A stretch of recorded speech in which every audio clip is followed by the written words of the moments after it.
to another video. So I'm whispering tonight because I don't want to disturb anyone else.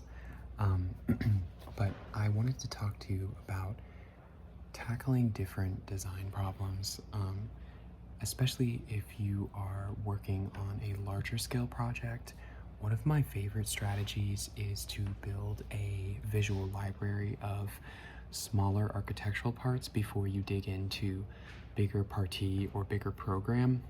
So for this problem, I know eventually I'm going to be working on an addition to museum, and I have a limited set of, I guess, data points on like what this could look like because I'm yet to be given the program for the museum. But I do know that it will be copying the existing architecture of the Nelson Atkins Museum, which is an Art Deco facade and interior designed by White and White architects. So something that I'm thinking about is, before I even begin with the even most basic of floor plans, like I was saying, before I begin with even the most basic of floor plans, I like to build a repertoire of architectural parts. So for the past few hours, I have been looking over our library on Art Deco, and I've just been slowly building architectural pieces that I might use in the facade or in the floor plan or in details. And I wanted to run through some of these parts and just show my process. So usually after touring some of the adjacent buildings or the building itself that I'm trying to imitate, I will sketch out roughly some of the molding profiles that I've found. So over here, these are molding profiles that were taken from a building that was very similar to the one that I'll be adding on to. And this way, it just adds a certain cohesiveness to the structure and a little bit more of a credibility. So some of these molding profiles were taken directly from the building. And then some of the more exciting details I just started after looking at this book, which has a huge library of Art Deco pieces. So it could be something as small as like a detail, like this, this profile here, this molding, I actually sketched over here. So, you know, you can just take some of these smaller pieces and sketch them out on trace paper. But yeah, I wanted to show off some of the different ones that I've done. So over here is kind of a loose concept of an acanthus or a bundle of crops. This is an interesting molding profile that was repeated on the wainscoting of an interior space, and it was kind of this interesting ribbing profile. This is just classic Doric fluting that was kind of cut off. There was no capital, and so it's just this fluting onto a kind of this bullnose molding profile.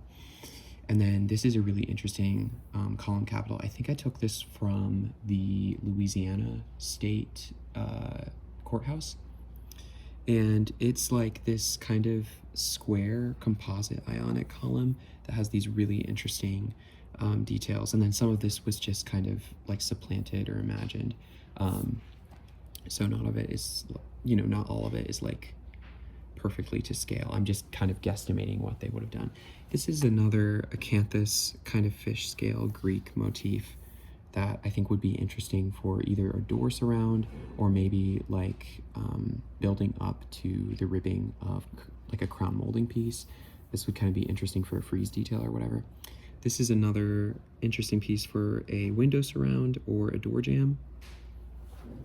This is a grill that I copied from, I think it was also from the Louisiana Courthouse, but it was this brass with these interesting kind of rivets on the side. And I don't know, behind it was like stained glass, like this yellow stained glass, so it complemented it well. This is kind of a reduced sketch of a clock, but this is a piece of my own creation down here. And it's just kind of this Art Nouveau meets Art Deco moment. Let's see here. This one is another column capital that I stole that I really find attractive. I really like how they had this kind of flat piece here. I don't know, it frames it well. I think it's supposed to be like a book. This over here is another piece that I took from a building, which I think I forget, but it had this interesting kind of celebratory ribbon across these discuses, and then this dental pattern I added on top. The next bit is something I imagined I kind of constructed myself just from, you know, I had drawn all this stuff, and then I thought, oh, I might as well, you know, try something myself. So this is kind of a bouquet motif that could be sculpted either out of marble, or even it could be wrought in iron or bronze or something. Let's see here. This is half of what could be a door handle. So this would go on one probably oak door. This is another grill detail that I thought was attractive. And then this is interesting. This is an Ionic column, but the top abacus has been sliced off, and so it's just like this flat, kind of this flat forehead to an otherwise really elegant column. So you could have like an inscription on here, which is, that's a good detail. It's a rarer detail that you don't see often. And then I added in this kind of Egyptian profile next to it.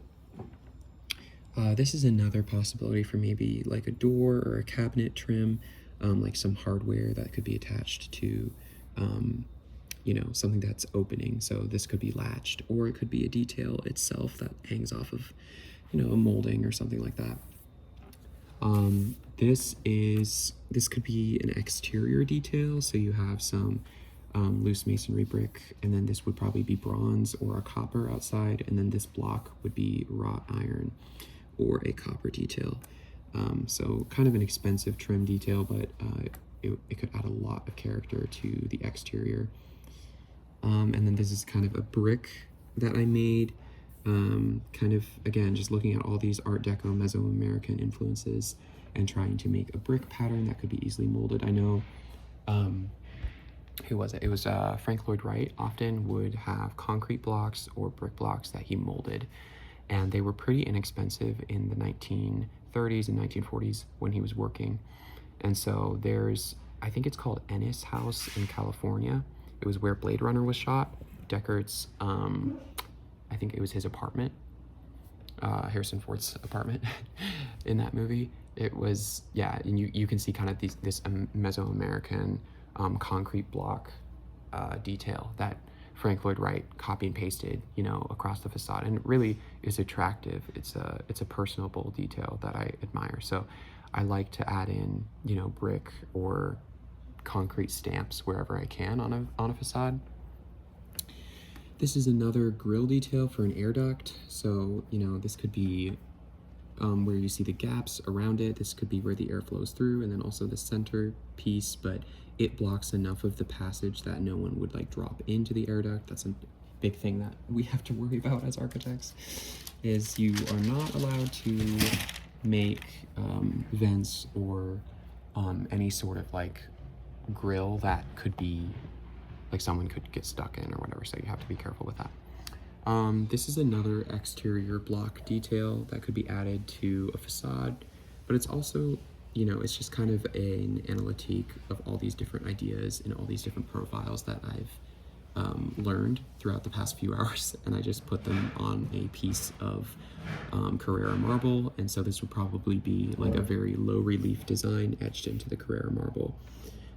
And this could be great for like a front lawn as like almost a standalone piece, or it could be an interior kind of crypt detail or something.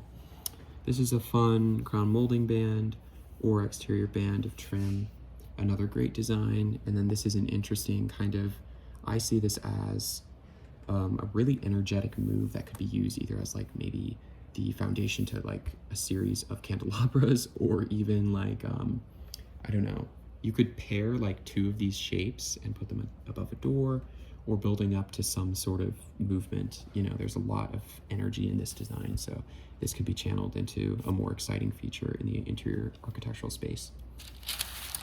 And then this last little one is it's kind of incomplete. It's a grate that I started, and then there's that molding profile that I showed you from this page on this exterior. I think this is kind of like a gazebo, or what's it called? Gosh, it's escaping, a pergola.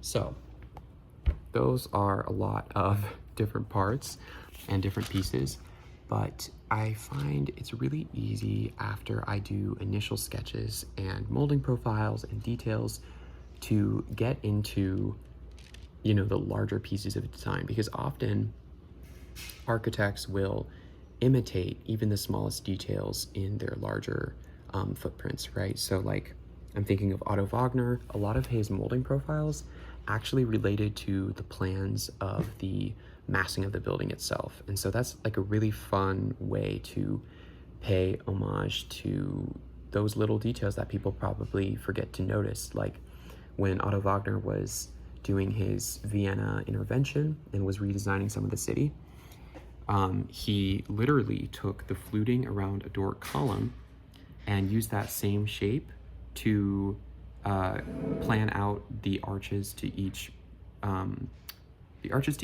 like bridge for his train stations. So it's really interesting how architects can use exterior details or like really small details and then blow them up to a ginormous scale, or take something really large and move it down into a smaller scale and then use that as like a detail on the inside or outside of the architectural building. So that was a lot of words. Kind of worn out now. I wanted to show off this book that I found in the library.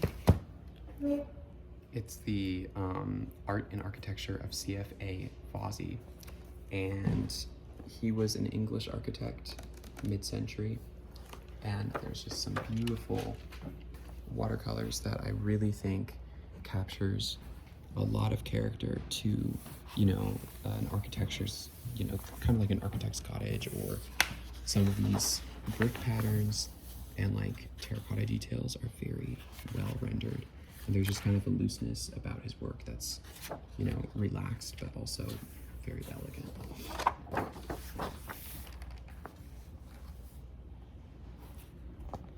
Anyway, I hope that that kind of let you understand a little more about what I do on a day-to-day basis in studio.